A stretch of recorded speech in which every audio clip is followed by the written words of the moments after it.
Welcome back to Snackcast, folks. Yeah, man, welcome back. So it is a Monday. These don't necessarily deploy on the days we shoot them, but No, a couple of days behind. Weekend was good. Yeah.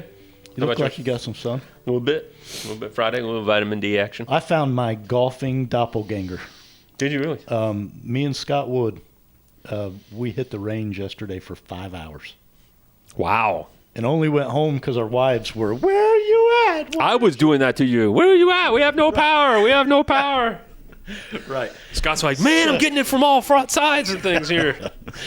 No, so yeah, I had a good weekend. Yep, so good. We're continuing on with Gateway drugs. Gateway drug series. And see your doctor, we are not liable for anything. Blah, blah, blah, blah, blah. But gateway drugs are those drugs that you take that are supposed to be only for a short period of time. One thing leads to another. You're masking your symptoms. They're maybe not fixing anything. Right. Yeah. And your symptoms are your body's way of ouch, like E.T. says. Yeah. Ouch. Yeah. Hot stove. Yeah, hot stove. Yeah. So you don't want to turn that off, right? So what's on tap today? So pain medications, your OTC pain medications, and then we'll dive a little bit deeper down the rabbit hole with your opioids. This is a big one. Yeah, the industry has, I don't know if the industry trend is, but I think we alluded to it. It was 1.1 billion in sales in 2019. And I don't know where that's trending at all. But consider, though, the price per pill compared to any kind of prescription. That's a pretty big number. That's a large volume of it's pills. So cheap. Over the counter is so cheap. Right. And I think that's probably part of the issue here is that most people view these things as completely safe and effective. Right. Because it's OTC, it's safe, Right. And I can buy a bottle with 1 million ibuprofens for like $4 at Sam's Club. Right. So you're exactly right. I mean, right. And you pop them when you're not feeling good, or maybe you got a little fever or something along those lines, and you. Oop. Oh, dude! And the recommended dosage. I mean, I don't take them off them, but when I do, it's at least 4.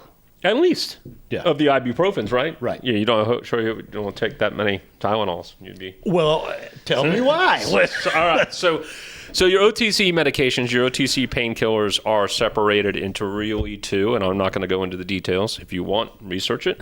But NSAID, your NSAIDs are non-steroid anti-inflammatory drugs, and they are doing exactly what they say.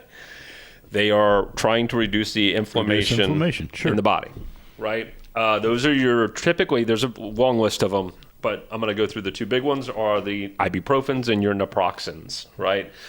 A lot of women, especially that time of the month, cramps, everything else, they either take a naproxen or an ibuprofen. Midol, PMS. Yes, right. And that's in that arena. Your other ones are Tylenol, Aleve, and then your traditional aspirins, right? Okay. The issue with your NSAIDs is predominantly stomach problems, right? Digestive issues. You can get constipation. Your ibuprofens can lead to bleeding. I've heard of ulcers, especially with the pain medications in the stomachs that cause. So if something you're taking is leading into something else, you got all kinds of problems going on. Even in Lies my doctor told me, he references a guy that claimed he was, I'm healthy, and he was popping like 8 or 10 a day and doing a few other things. But yeah. Right. So the other things, your Tylenols of the world can cause kidney problems, right? And especially on long-term use, and that leads into all kinds of other issues. So really, outside of the short-term issue, or maybe it's not even, maybe it's short-term and intermediate term, you have drug interaction or drug reactions. If you're taking more than one medication, I just learned it. I was like, drug interactions, what are these? And then WebMD pops up, and it gives the largest, you can put in 3 or as many medications as you want, and it's going to give you a list of known interactions. That's the key word here is known. And it's going to obviously be symptoms that happens right away from those known interactions. It's not going to be, hey, what happened 6 months from now? Sure. Really weird, and I'm going to give a little bit of medical history on me, is I'm on a old school asthma medication. It's called theophylline. And it does something to relax the lungs. I don't even remember what it does, but it's into the blood. It can affect your liver, blah, blah, blah. Well, I went and I looked at what's the known... I did the, the experiment. The experiment on myself. I'm like, what's the known interaction with acid reflux drugs? Omeprazole. I can't say it. The Nexium. And when I did that, it came up with it would overshoot or overemphasize the Nexium, basically increasing its effectiveness, which results in longer-term low acid, which is another big issue. Huh. So you really, like, we view, I guess my point in all this is we view these drugs that they're in isolation. I'm Yeah. only popping it. How many people did we say the other day, 70% of Americans are on, 2 or more medications. Yeah. And you pop an ibuprofen and you don't understand the drug effects of it. So, again, the doctor's not going to go through this with you, it's just an ibuprofen. Well, if I take ibuprofen all the time, you could have some pretty serious side effects with commingling of drugs. Sure. Right? So, check the drug interactions. Try not to stay on these long term. They are not a fix for your problem. That's a pretty big deal, really. Man, you get into the chemical world and, 2 things that are fairly safe alone combined can literally become toxic and caustic. Right. And who knows with these pills, how they... How many people do you know that are on 10 or more medications? Yeah. And to your point, known interactions. What are the unknown? Right. Like I probably know 5 people at least that are on 10 or more medications. Oh yeah. Yeah. And, I harp on my mother. She's on what I believe is way more than she should be on. And there is no way they know what that chemical cocktail's doing. Right. All right, so your real problems, like these weren't real problems, are obviously your opioids, right? Those are your Darvan, your Demcrawl, Dilaudid, OxyContin, Tylenol with codeine, and Vicodin. These are real short term, and I would encourage that if you don't need to take these at all, don't ever even. Severe pain and really short term, like tooth pulled type pain. Right? A lot of these are overprescribed, 14 days, 21 days, just enough to get you hooked. Take the edge off. Right. And then they're highly addictive. They have the same chemical makeup as heroin.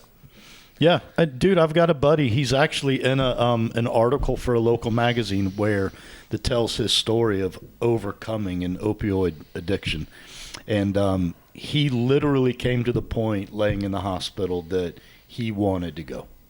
He said, if I had been home, I'd have taken my own life. Wow. But I was on a hospital bed and did not have the resources to do it myself. And it's a phenomenal story. I'd like to hear more about that. I'll share that article with you. He's a good guy. Good dude. So some of the side effects of the opioids are your muscle and bone pain, sleep problems, diarrhea and vomiting, cravings, if you can believe that, cold flashes, hot flashes, and uncontrolled body movements. So, don't... Tweaking. Again, those things are just highly addictive. If you can stay, golden rule, right? I mean, we don't do very many golden rules on the snack cast. Golden rule: if you can avoid to take your opiates, don't take them. Try not to. There's a whole mini-series, docu-series. Jerry, what was that with Michael Keaton? Dope Sick. That was about opioids, right? Yeah. It's a whole... Scott Wood mentioned it yesterday. Really? And he was like, I was hooked. We were on vacation, and I locked myself in the RV and streamed it while the kids played with the grandparents. I thought he was hooked on the opioids, Scott. That doesn't strike. That's weird. Dope Sick. Yeah. It's the whole thing about the opioids and how they introduced them to the market and the strategy they used to You mean they're extremely trustworthy, these pharmaceutical companies are? yeah, about as far as I can throw you. All right. Well, again, the gateway drugs are. I mean, we got one more that I think we're going to add to this, right? But Same tune, right? masking symptoms is a problem. If you're on something indefinitely and daily, there's probably something deeper going on that you should try and address. And the side effects are unknown in large part. Yep. Yeah. All right. So good job. Yeah, not bad.